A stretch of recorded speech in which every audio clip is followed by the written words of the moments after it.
He said three words that stopped the football world cold. VAR went for coffee.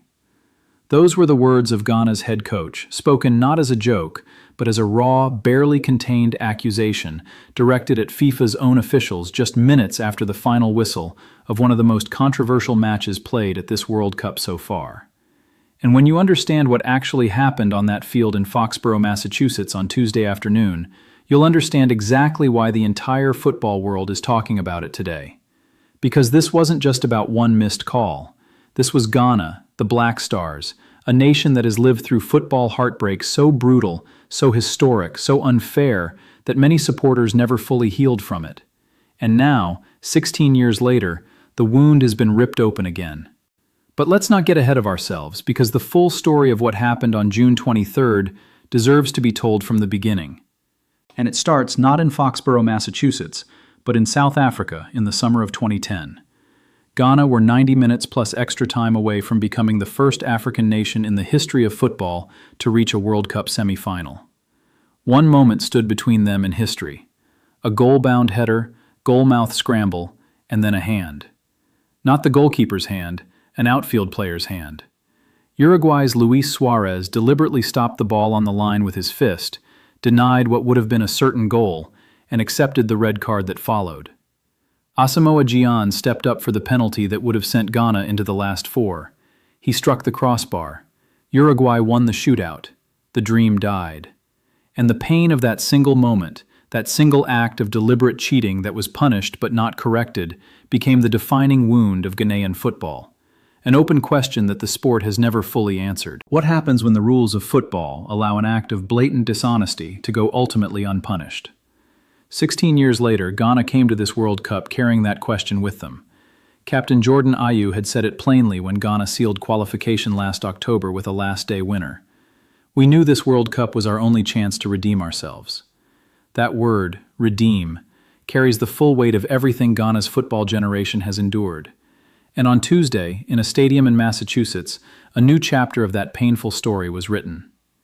Ghana arrived at Gillette Stadium to face England, having already beaten Panama in their opening Group L match. England, too, had won their opener against Croatia. This was a genuine six-pointer, a match that would go a long way to deciding who qualified from Group L and who didn't. The stakes, in other words, could not have been higher. What followed was, by any measure, a tactical masterclass from Carlos Queiroz, the experienced Portuguese coach brought in just weeks before the tournament to replace Otto Addo. With their star player, Mohamed Kudus, missing through the quad injury he suffered in January, a devastating blow for any side, Ghana absorbed England's pressure with remarkable discipline, tactical intelligence, and sheer collective will. England, remember, are one of the pre-tournament favorites. They have Harry Kane, Jude Bellingham, Bukayo Saka, and one of the most expensive squads ever assembled for a national team. For 79% of the match, the ball was at their feet. 79% possession, the highest possession figure by any team that failed to score in the past 60 years of World Cup football. Ghana didn't just hold on, they suffocated England.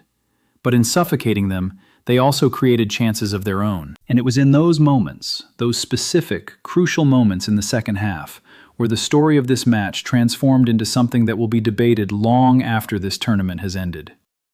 67th minute, a long ball forward chased by substitute Prince Kwabena Adu. Jordan Pickford, England's goalkeeper, raced out of his penalty area to meet the ball. The two collided. In real time, watching it happen, it appeared clear to the naked eye that Pickford had arrived late, that the ball had already gone past him, and that it was the Everton goalkeeper who had committed the foul on Adu, not the other way around. Honduran referee Said Martinez saw it differently. Incredibly, astonishingly, he awarded a free kick to England. There was no VAR review. The decision stood. Ghana's players surrounded the referee in protest. The decision stood. But that was only the beginning. 79th minute, substitute Abdul Fatawu won the ball after a challenge by England's Eberechi Eze and slipped in Prince Adu, who was bearing down on goal with a real chance to shoot as Rekansa, the Aston Villa defender, came flying across. Adu went to ground. The ball broke to Antoine Semenyo, who was ruled offside. No penalty, no VAR review. The referee waved it away. In the post-match television analysis, former Premier League assistant referee Darren Cann, a man who knows exactly where the threshold lies, was asked directly what he thought. His answer was remarkably honest, coming from someone who admitted he was an England supporter. "Our hearts were in our mouths," he said. "I'm absolutely delighted it wasn't given, but I have to be honest, this should have been referred to the referee. Konsa makes no contact at all with the ball. He brings down his opponent." He added something that confirmed the scale of what had been missed. In his view, VAR should have intervened, and it did not. Former referee Mark Halsey called it a major officiating error, and a separate ESPN analysis agreed that England had been fortunate that the challenge met the criteria for a spot kick, and that at the very minimum, the VAR team should have sent the on-field referee to the screen to review it. They never did. And so Ghana, the team that built their entire second half on discipline, sacrifice, and a desperate belief that this time the football gods would be fair, walked off the pitch with a draw instead of the victory they had earned. Carlos Queiroz didn't hide how he felt.